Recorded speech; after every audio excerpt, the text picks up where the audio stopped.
Hey peoples, what's up? I just wanted to give an update on my Kraken Vekta build kit. I'm in the process of building, uh, obviously, my Kraken Vekta. Having lots of fun with it. Coming up with some challenges, not too big. My challenge today is uh, the clutch bell, and I'm at the part where I'm putting the transmission together. And really, the issue I'm having is when it's all said and done, it's my third time trying to put this back together. The issue I'm having is when I install the clutch bell and put it all together, when I do a little test spin, I'm getting a wobble. I got a video posted on it. It's just a slight wobble, but it's enough to cause some wear and tear on components, bearings, clutch, probably even the drivetrain. So, you're investing a lot of money on these parts. You want to make sure things are kind of straight, and you want to get the job done right. So after going back and forth, I did email support, Kraken support. They've been very helpful and very responsive to my emails, and basically told me to take it apart, clean all the parts off, make sure there's components are nice and clean, which they are. Between the spur gear and the clutch bell, then you got the clutch bolt. So long story short, what turns out that the issue I was having after putting these components together, the source of the wobble was the lock washer. I don't know, during the manufacturing process, there is it's been stamped. One end of it, one edge of it is a little thicker than the other. I torqued it down pretty good as I put these components together.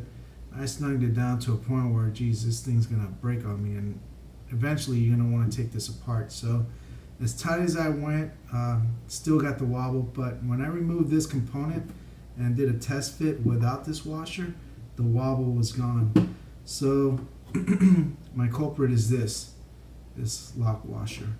And I've tried this way, spin it around. I did my darndest. It's like at this point, where I'm at with Kraken, I sent them another email finding out that, it's ruling out that the issue was not the clutch bell or the bolt, the clutch bolt. I was suspecting this was maybe bent, warped, or maybe this was off, which is not the case. So I just got to find a suitable substitute for this washer. I realize that it serves a purpose.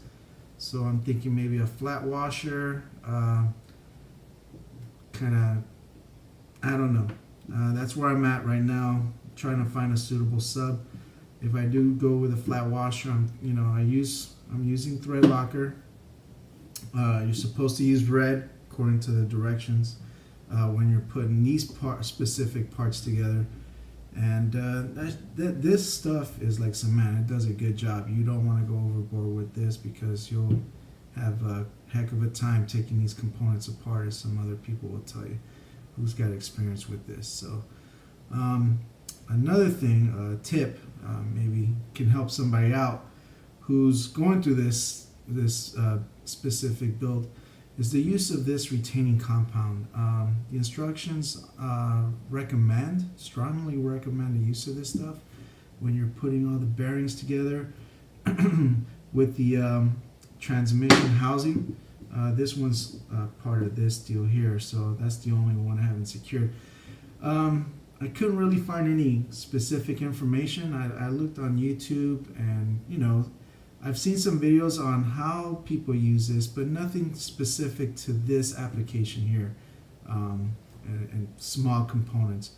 And there's no directions. As nice as the guide is here, I got the guide here putting it together. It says to put the retaining compound, but it doesn't get into detail as to how much to put, where exactly to put it, although it's pointing at the outer diameter of the bearings. But there, beyond that, there's no real wording outside of their in the front here. There is a quick blurb saying that you should. It is strongly recommended to use the retainer compound, specifically LocTite 638, when installing bearings to the transmission itself. Which I'm doing. I'm trying to do things right, get it done. If they recommend it, there's a purpose for it. And I see it, 24 hours has gone by. So my tip is this: when you're on the process, before you get to this, get some of this stuff. It does good.